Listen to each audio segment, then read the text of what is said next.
Sin and forgiveness is very different in Islam and Christianity. In Christianity, we know that it's separated us from God. In Christianity, it's caused a great brokenness that God has put in motion a way to solve it, and it was always through Jesus coming. I love the verse of the chapter of Genesis chapter 3, where it says the voice of the Lord was walking in the garden.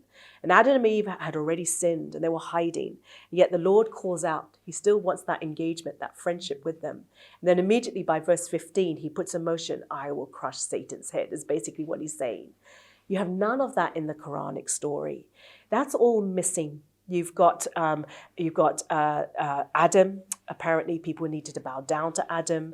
There is an issue, a sin issue, and they are cast out of the paradise. They're put onto earth. And then life is a test. There's not a broken relationship with Allah because there was no relationship in the first place. Allah was never walking in a garden with Adam and Eve. Allah didn't take on form and walk with them. He didn't take on flesh and walked with them at any point in history.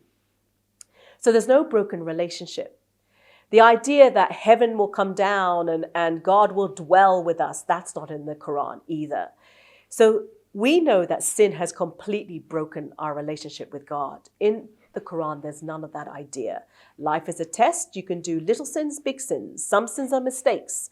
You're never quite sure if your sin is the one that will take you to hell or if your sin is seen as very wicked to Allah or not.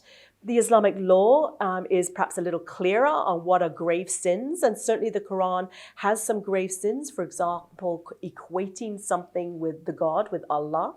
That's a great sin in Islam. But sometimes you can do a lot of good things or considered good, at least in Islam, and that might then overcome your sin and perhaps you'll be granted access into the paradise. But sin is not a broken relationship or separation from God. So it's a very different concept.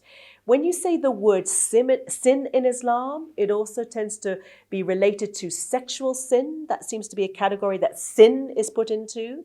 And so often if you say sin, a Muslim might think that's what you're talking about. Whilst for the Christian and biblical thinking, sin is anything that falls short of the glory of God. And sin has broken our relationship with God and has then consequently broken our relationship with each other. And God has done everything to make sure that is remedied. Allah has not. This is a great area to have conversations with Muslims about.